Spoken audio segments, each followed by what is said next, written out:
Hey guys, welcome to the channel. I'm going to be going through the T0 to T6 Abyss progression. This is for single box. So we're going to be getting, this is just showing you what you can get in terms of ISK per hour. T0, we're going to start out about 15 million ISK per hour. At T6, we're going to be getting all the way around 430 to 450 million ISK per hour at T6. And I'm also showing in this screenshot that at T5, we're going to start to need Omega status, and T6, we definitely need Omega status. All right, our goals in this video are little to no unwasted skill points. So as we progress from T0 to T6, we kind of want to build on the ships and skills we're going to use. So we're going to use a linear path and choose ships that are going to build on skills that we need. We're going to pick capable and proven fits only, as shown by Abyss Tracker and other sites that track proven fits. And we are also going to give the ship plus the skills needed for that particular tier.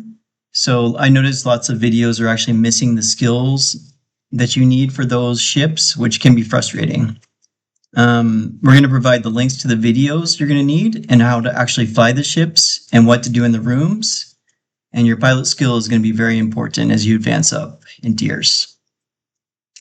Okay, so for T0 to T2, I'm going to recommend the Caldari Jones Streamlit app website. And let me show you that. That's this website here. If you click on Starter Abyssal Fits, you can actually switch the toggle to Frigate, and it will give you some different options. So it will say Kestrel, Hookbill. This is for Tranquil, keep in mind.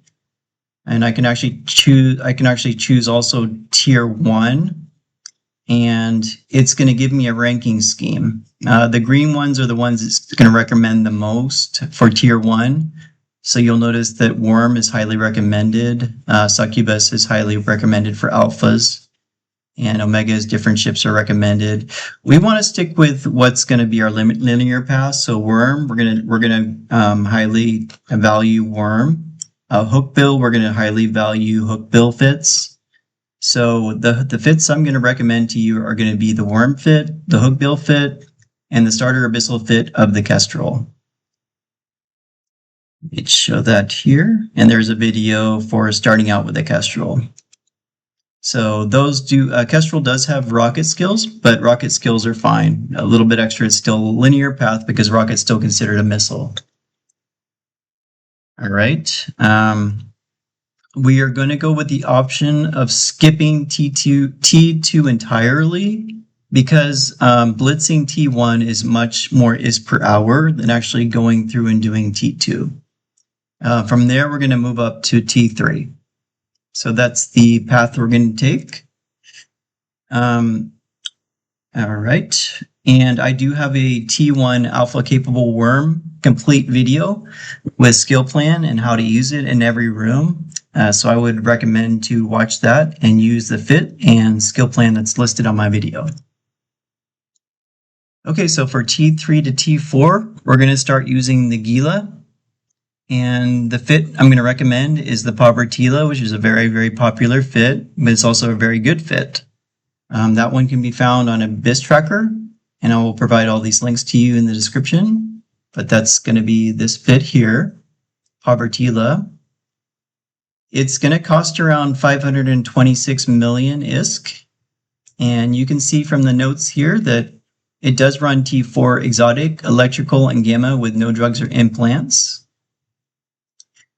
He has a note here that it requires 3 drone damage amplifiers, Tech 2 drone damage amplifiers to safely run T5 electrical. So please do not use this fit for running T5 electrical. It will not work. We're going to use a different fit for that. That's just a note there that he put. Okay. The skill plan I will post in the description. It's a Road to Povertila skill plan. Okay, so there's also a T3 to T4 passive fit that is possible to use. And let me show you that. This is the passive fit. Passive just means that we don't have a battery and we don't have active shield boosting.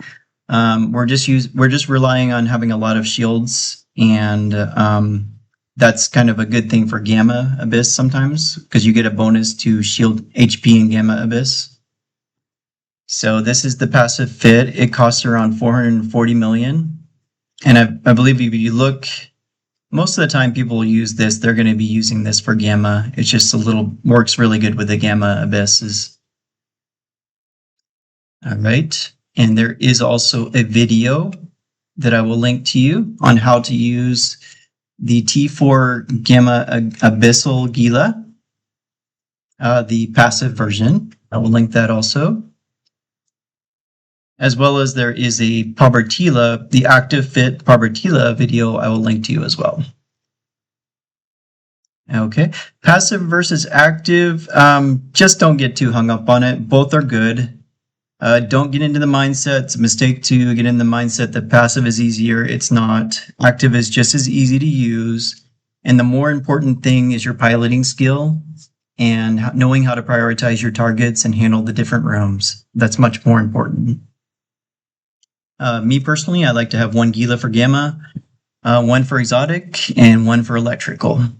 So that's just my own personal feeling. Okay, so when we move up to T5, we're going to want to now rely on EVE Online's Skillplan. We want Mastery 5, basically. So you can bring up the fitting window, you click Information on Gila, you go to the Skills section, and then you right-click on, or go over to Level 5 and click on that, and it will show you what skills are needed for Level 5 Mastery of Gila. There's some exceptions that you don't need certain skills, and I've posted those here. These certain skills you do not actually need, so we can actually skip some of them, but not all of them. The rest of those we do need. All right, for T5 Abyss, I'm going to only have 2 recommendations for fit here because our goal is to get to T6 at this point. So we're going to basically use these 2 fits to farm enough IST to get ourselves into T6. Okay, I'm going to have the active electric and the passive gamma. Those are the 2 I'm going to recommend. And let me show you the active electric. This is the electric I used. It does say untested there, but I did use it and it did work. So I'm going to recommend this one. I think the main thing was using the Pitham C-types was enough tank to where it did work. So. Right, and the cost on this one is going to be around 2.2 billion. So we're getting quite expensive now on our ships. Okay, the other one that's going to be recommended is going to be the T5, the passive gamma. And let me show you that one. That's this one here by Gustav Manfred. And this one actually costs 4.2 billion so quite a little bit more here on this one. He's including, though, he also is including the set of implants you're going to need. So part of that is your implant set. All right. Gameplay and strategy. There are some videos out there for passive gamma, and you can see that here. How to use the T6 Gamma Abyssal video, and I will link that to you. And there's another important one, how to downgrade it, how to downgrade the T6 Gamma to do lower tiers. For example, how to downgrade it if we're going to do T5.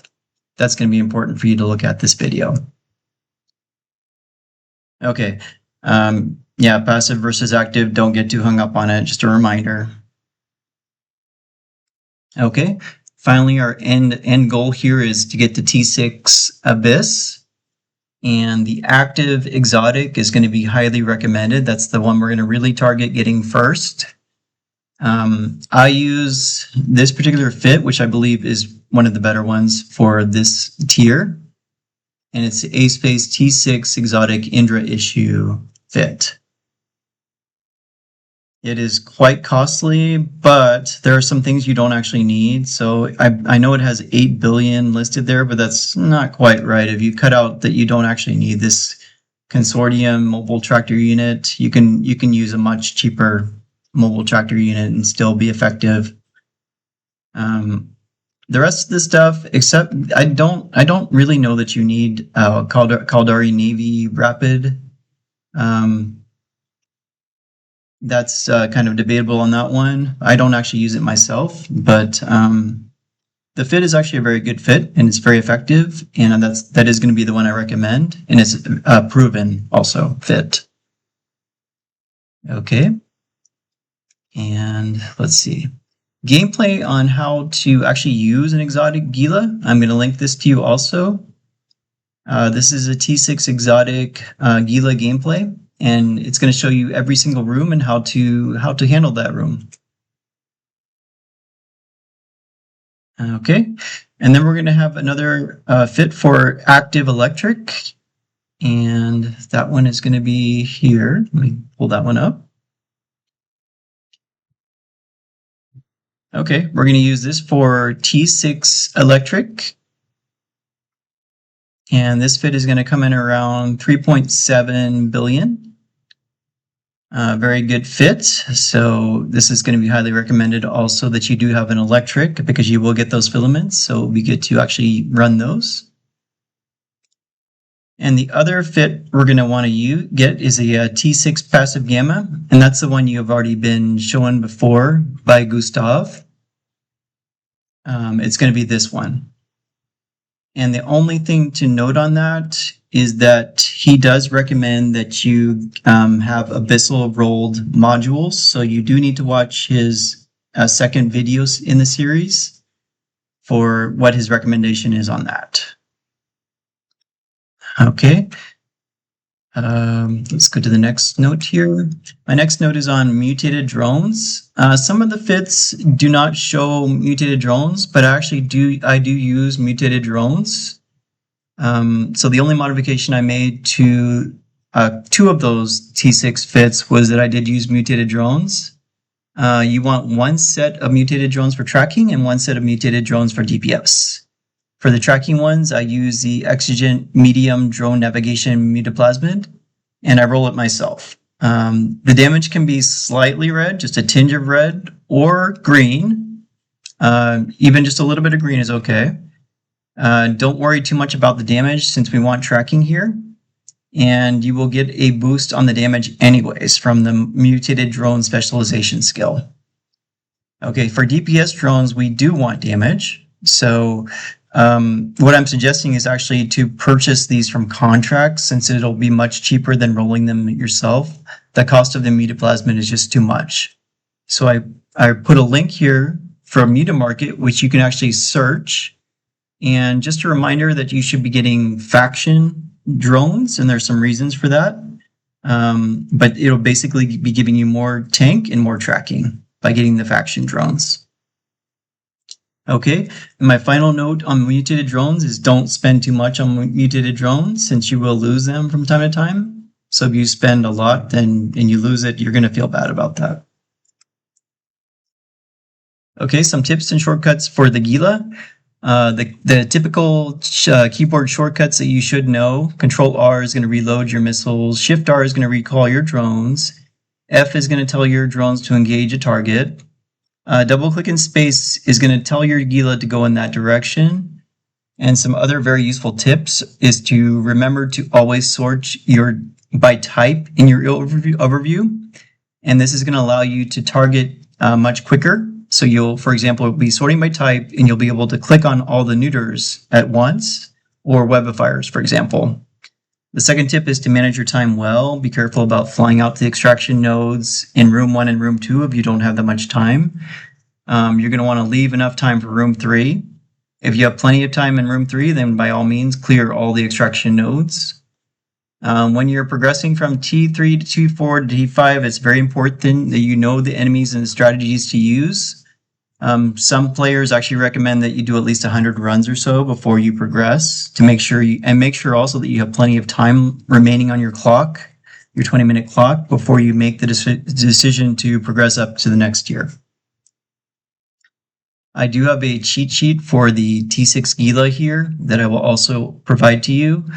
This cheat sheet just basically tells you what to do in T6 rooms.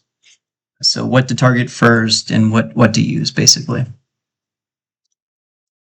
Okay, and thank you very much for listening. Please do like and subscribe to me. I would appreciate that very much, and have a great day.